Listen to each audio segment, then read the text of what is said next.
Y bien, amigos oyentes, continuamos reconociendo qué es el espíritu del mundo, por qué es contrario a Jesucristo, y para eso hoy les voy a compartir una homilía del Papa Francisco que nos la dio en Santa Marta el 16 de mayo del 2020.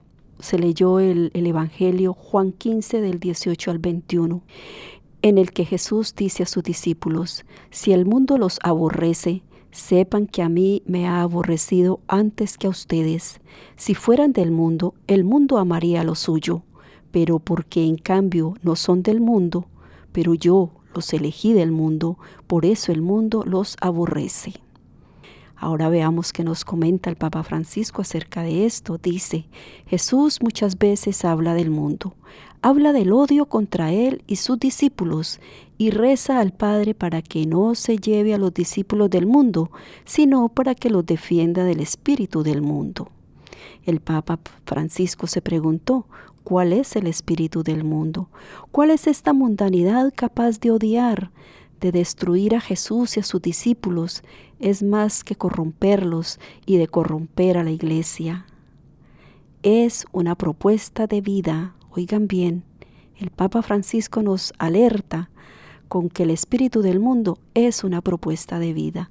La mundanidad es una cultura de lo efímero, es una cultura de la apariencia, del maquillaje, una cultura del hoy sí, mañana no, mañana sí, hoy no. Tiene valores superficiales, una cultura que no conoce la fidelidad, porque cambia según las circunstancias y lo negocia todo. Tenemos precio, eso es un paréntesis mío. Esta es la cultura mundana, la cultura de la mundanidad, y Jesús reza para que el Padre nos defienda de esta cultura de la mundanidad. Es una cultura de lo descartable, según la conveniencia. Es una cultura sin fidelidad y también es un modo de vivir de muchos que se dicen cristianos. Son cristianos, pero son mundanos. Yo pienso que no somos ni lo uno ni lo otro, somos tibios y nos van a vomitar. Continúa el Papa Francisco. Jesús, en la parábola de la semilla que cae en la tierra, dice que las preocupaciones del mundo, o sea, la mundanidad, sofocan la palabra de Dios y no la dejan crecer.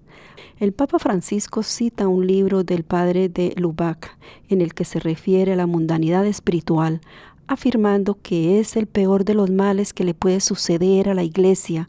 Y no exagera, dice el Papa, describiendo algunos males que son terribles. La mundanidad espiritual es una hermenéutica de vida, es un modo de vivir, es también una forma de vivir el cristianismo. Y para sobrevivir ante la predicación del Evangelio, odia y mata. El Papa habló de los mártires asesinados por odio contra la fe. Si bien no son la mayoría son asesinados por la mundanidad que odia la fe. Papa Francisco nos recuerda que no es algo superficial, que la mundanidad tiene raíces profundas, es camaleónica, cambia según las circunstancias, pero la sustancia es la misma, una propuesta de vida que entra en todas partes, incluso en la Iglesia. La mundanidad, la hermenéutica mundana, el maquillaje, todo está hecho para ser así. El Santo Padre recordó asimismo el discurso de Pablo en el Areópago de Atenas, cuando llama la atención al hablar del Dios desconocido y comienza a predicar el Evangelio. Pero cuando llegó a la cruz y a la resurrección, se escandalizaron y se fueron. Hay una cosa que la mundanidad no tolera: el escándalo de la cruz. No lo tolera, y la única medicina contra el espíritu mundano es Cristo, que murió y resucitó por nosotros. Escándalo y locura. El apóstol Juan dice que la victoria contra el mundo es nuestra fe. La única victoria es la fe en Jesucristo, muerto y resucitado. Y esto no significa ser fanáticos, dejar de dialogar con todas las personas, sino saber que la victoria contra el espíritu del mundo es nuestra fe, el escándalo de la cruz. Pidamos al Espíritu Santo, fue la oración conclusiva del Papa Francisco aquel 16 de mayo de 2020. En estos últimos días del tiempo pascual, la gracia de discernir lo que es mundano de lo que es del Evangelio y no nos dejemos engañar, porque el mundo nos odia. El mundo odió a Jesús y Jesús rezó para que el Padre nos defendiera del espíritu del mundo. Hasta aquí lo que nos comenta el Papa Francisco del espíritu de la mundanidad. ¿Cómo nos ha engañado el mundo? Es un espíritu que nos invita a vivir a su estilo. ¿Y por qué nos invita a vivir a su estilo? Porque Él es contrario al estilo de Jesucristo, al espíritu de Jesucristo. ¿Y por qué nos odia, como dice Jesucristo? Porque Él es el gran enemigo de Dios. Y como Él no puede atacar a Dios, nos ataca a nosotros. ¿Y cuál es la venganza de Él contra Dios? Separarnos de Él, porque Él sabe que Dios nos ama, que muere de amor por nosotros. Por eso nos tiene que engañar para sacarnos del espíritu de Jesucristo. Pero voy a leerles de la carta de San Pablo a los Gálatas en el capítulo 5, el versículo 13. Dice, libertad y caridad, la verdadera libertad de los creyentes. Ustedes, hermanos, han sido llamados a la libertad, pero no tomen de esa libertad pretexto para la carne. Antes, al contrario, sírvanse unos a otros por amor, pues toda la ley alcanza su plenitud en este solo precepto: amarás a tu prójimo como a ti mismo. Pero si se muerden y se devoran unos a otros, miren, no vayan a destruirse mutuamente. Les digo esto, procedan según el Espíritu y no den satisfacción a las apetencias de la carne, pues la carne tiene apetencias contrarias al Espíritu y el Espíritu contrarias a la carne, como que son entre sí tan opuestas que no hacen lo que quieren. Pero si son guiados por el Espíritu, no están bajo la ley. Ahora bien, las obras de la carne son conocidas: fornicación, impureza, libertinaje, idolatría, hechicería, odios, discordia, celos, iras, ambición, divisiones, disensiones, rivalidades, borracheras, comilonas y cosas semejantes, sobre las cuales les prevengo, como ya les previne, que quienes hacen tales cosas no heredarán el reino de Dios. En cambio, el fruto del Espíritu es amor, alegría, paz, paciencia, afabilidad, bondad, fidelidad, modestia, dominio de sí. Contra tales cosas no hay ley, pues los que son de Cristo Jesús han crucificado la carne con sus pasiones y sus apetencias. Si vivimos por el Espíritu, sigamos también al Espíritu. No seamos vanidosos, provocándonos los unos a los otros, envidiándonos mutuamente. Palabra de Dios, te alabamos, Señor. Bueno, continuando con lo que nos dice el Papa Francisco y lo que nos confirma San Pablo, yo creo que lo más importante en este momento que estamos haciendo estas lecturas y discerniendo acerca de esto es revisarnos honestamente ante el Señor, reconocer ante Él que hemos fallado. No seguir diciéndonos, bueno, yo hice tal cosa, pero nunca más. Bueno, vaya, confiéselo. Si ya le dieron la gracia de renunciar a eso, confiésese. Reciba la absolución de ese pecado y verá que recibe liberación también. Como les hablaba en el programa pasado, nuestros sacerdotes tienen un poder en sus manos que no se puede desperdiciar y que nosotros no podemos dejarlo pasar por alto. Aceptemos la bendición del sacerdote, no dejemos que el espíritu malo nos diga, ¡ay, qué vergüenza, vas a confesar eso! U otra que nos dice es, ¿cómo se te ocurre irte a confesar con otro más pecador que tú? Pues miren, de los frutos del amor que nos habla San Pablo, habla de la humildad. Humildad es precisamente yo ser capaz de confesarme ante un sacerdote que a lo mejor le conozco su pecado. Porque mi tarea no es hacerle un juicio a él, mi tarea es ir, confesarme ante él. E incluso yo me atrevería a decir que a veces el yo confesarle un pecado a un sacerdote que está en un pecado igual o parecido, le puede hacer clic a él, le puede hacer reaccionar y darse cuenta que él también necesita confesarse, que está en pecado mortal, porque el espíritu nos engaña y nos hace ver nuestro pecado como algo muy superfluo, como algo que no es tan grave. Y sí es grave, porque no solo que pierdo la relación con Dios aquí en la tierra, sino que no voy a ir a estar eternamente con el amor de los amores. Ahí es donde yo tengo que ir haciendo conciencia. Es que Dios me ama tanto, que tiene para mí, como dice San Pablo, ni ojo vio ni oído escuchó lo que Dios tiene preparado para los que le aman. No nos alcanzamos a imaginar la alegría del cielo. Y aunque no nos la imaginemos, aunque no podamos llegar con nuestra mente a imaginarla, deseémosla, porque sabemos que Dios no nos engaña. Y es tan maravilloso lo que Dios tiene para nosotros en el cielo, que deberíamos desearlo constantemente. Desear el cielo, desear a Cristo.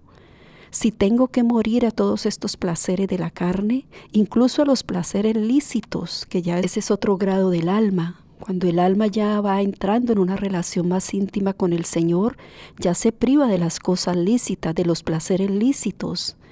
Por ejemplo, yo debo comer 3 comidas al día. Me puedo privar de 1 o de 2. Me puedo privar de algo que me gusta mucho, que es lícito que yo lo tenga. Por ejemplo, el dormir. 7 horas, puedo empezar a dormir 6 horas. Así hacen los santos, así van ellos mortificando su carne de tal manera que se van adentrando más en el Espíritu de Dios, en el Espíritu de la mortificación. Si Dios, que se hace hombre en la persona de Cristo, se ha mortificado al punto de dar la vida por mí, ha permitido que se le humille, que se le ultraje, que se le escupa su rostro, que se le maltrate tan horriblemente como se le ha maltratado, por amor a mí, ¿qué no he de hacer yo por amor a mi Señor? Pidámosle al Señor que nos ayude a descubrir qué tan mundanos somos, qué tan poco espirituales somos, porque si hay algo que se tiene que notar en una persona que tiene encuentro con el Señor, es que su comportamiento va cambiando, sus gustos cambian, su estilo de vestirse cambia, su modo de hablar cambia, su deseo de permanecer con Cristo se va haciendo cada vez más presente. Ya prefiere estar en el Santísimo o estar en oración que estar en una conversación mundana que no le trae nada bueno a usted. ¿Cómo vamos separándonos del espíritu del mundo? Primero que todo, pienso que la oración es supremamente importante, porque en la oración el Señor me da gracia para darme cuenta de mis pecados, me da la gracia para recibir el Espíritu Santo que ilumina mi conciencia, que la esclarece, que me saca de esa tiniebla en la que el pecado me hundió, y me da la gracia del arrepentimiento sincero. Con esas 2 experiencias en mi alma, gracia de saber que he pecado y arrepentimiento sincero, me acerco a un sacerdote. Y cuando el sacerdote me da la absolución, empiezo una sanación, una liberación de mi alma de la opresión que el pecado tenía en mí. Pero además hay unos cambios en mi psicología, ¿no? En mi comportamiento. Y esos cambios son tales que yo misma me doy cuenta que ya no soy igual, que soy diferente. Me doy cuenta que tengo buen juicio para mi comportamiento, para mis acciones. Me doy cuenta de que tengo unos talentos, que Dios me dio unas virtudes, que me dio unos dones, y que esos dones no solo son para mi bien, sino que tienen que ser para el bien de los demás. Ya no me da pena prestarle servicio a alguien, o no me da incomodidad, ¿no? A veces uno está tan cómodo en su confort que no quiere salir a darle la mano a alguien que le necesita, uno quiere atender una llamada, en fin. Mi comportamiento va cambiando, pero cambia desde mi psiquis, desde mi mente, desde mi interior. Esa es una verdadera conversión, ese es un verdadero encuentro con el Señor y un verdadero abandonar el espíritu del mundo. Ahora sé qué es lo importante, cuáles son las prioridades en mi vida. Ahora sé que primero debe estar el Señor, el primer lugar para mi Dios, el primer tiempo para mi Dios. Ahora sé que cuando abro los ojos en la mañana, tengo que dar gracias a Dios, tengo que ofrecer mi día, tengo que bendecir a todas las personas con las que me voy a encontrar en el día. Tengo que poner en las manos del Señor el trabajo que tengo que ir a desempeñar. Y así sucesivamente mi comportamiento se va viendo diferente. Tengo ya claridad con qué personas me relaciono, con cuáles no debo relacionarme, con cuáles simplemente les escucho, les atiendo, les hago incluso un favor, pero sé que no deben ser personas con las que yo hable regularmente para que no me arrastren, porque entre otras cosas la madurez espiritual me lleva a saber cuáles son mis debilidades. Reconozco que hay personas que no me conducen al bien. Reconozco que hay personas que me alejan de Dios, que hay relaciones que me dañan mi relación con Dios.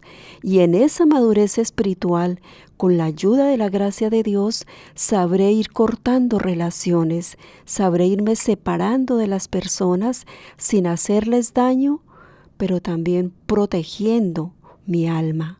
E incluso esas personas quizás en un momento se molesten, pero después se van a dar cuenta que la razón era muy valiosa, porque entre las otras cosas que adquiere el alma que se encuentra con Dios, que abandona el espíritu del mundo y que ahora pertenece al Espíritu de Jesucristo, es el orar por la conversión de todos aquellos con quien nosotros hemos ofendido a Dios. Ahora mi conciencia despierta, mi conciencia bien formada, me da la gracia no de hacerle un juicio a la persona, sino de orar para que esa persona también se encuentre con el Señor, también abandone el espíritu del mundo. Así que abandonar el espíritu del mundo no solamente es conocer la teoría, ya la sabemos, ya sabemos que hay un espíritu que nos quiere separar de Dios. Pero ¿qué estoy haciendo para dejarlo? Tengo que tomar acción. Tiene que notarse que yo ya sé lo que me estaba pasando, ya sé dónde estaba parada, ya sé para dónde iba, qué decisiones voy a tomar, dónde me voy a empezar a preparar, qué cosas tengo que dejar, qué cosas tengo que empezar a hacer, qué costumbres o vicios tenía que me separaban de Dios. Ahora soy consciente de todo esto y comienzo a dar pasos hacia Dios, hacia el Espíritu Santo, para que en la medida en que va saliendo el espíritu del mundo, vaya entrando el Espíritu de Dios, para que ya ahora perdure para siempre y yo tenga la gracia de perseverar constantemente. Pero para eso tengo que orar y suplicar de rodillas al Señor, porque habrá relaciones que nos cueste dejar, incluso un empleo que me estaba separando de la gracia de Dios, tengo que dejarlo y eso no es fácil. Dejar el espíritu del mundo no es fácil aunque queramos. Por eso necesitamos de la gracia de Dios. Y lo más sencillo y fácil que podemos hacer en un principio es la oración. Empezar a orar, empezar a ponernos una rutina de oración, un momento de oración, pero como les decía antes, también orar en los momentos en que veo que me está quedando grande el dejar el espíritu del mundo. También en esos momentos en que la tentación es tan fuerte que me provoca decir, no, pues esto no lo puedo hacer, esto es muy difícil, no me puedo separar de esta persona, no puedo dejar este empleo, necesito el dinero. En esos momentos, antes de tomar cualquier decisión, ore, suplique al Señor en su tribulación, suplique al Señor en sus dudas, pídale al Espíritu Santo que venga en su ayuda. Estoy segura que el Señor, que es quien ha propiciado este encuentro con Él, que es el que le ha dejado saber que había un espíritu malo que lo quería separar de Él, le dará la gracia para que renuncie al espíritu del mundo. Bendiciones.